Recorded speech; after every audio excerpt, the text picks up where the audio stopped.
أعوذ بالله من الشيطان الرجيم. بسم الله الرحمن الرحيم. يسبح لله ما في السماوات وما في الأرض، الملك القدوس العزيز الحكيم. هو الذي بعث في الأميين رسولا منهم يتلو عليهم آياته ويزكيهم ويعلمهم الكتاب والحكمة وإن كانوا من قبل لفي ضلال مبين، وآخرين منهم لما يلحقوا بهم وهو العزيز الحكيم. ذلك فضل الله يؤتيه من يشاء، والله ذو الفضل العظيم.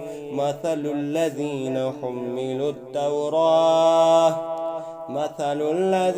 حملوا التوراة ثم لم يحملوها كمثل الحمار يحمل أسفارا، بئس مثل القوم الذين كذبوا بآيات الله، والله لا يهدي القوم الظالمين. قل يا أيها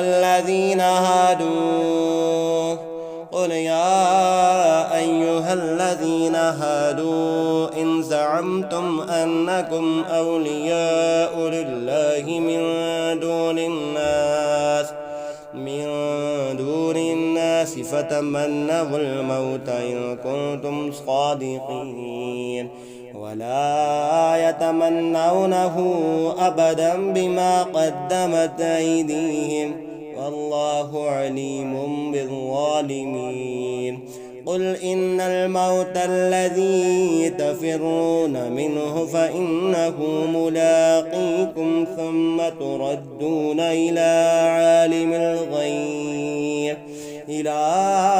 عالم الغيب والشهادة فينبئكم بما كنتم تعملون.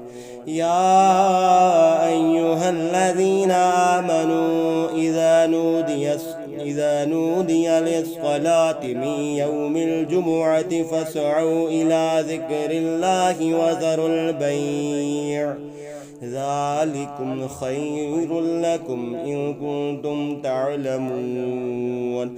فإذا قضيت الصلاة فانتشروا في الأرض وابتغوا من فضل الله واذكروا الله كثيرا لعلكم تفلحون.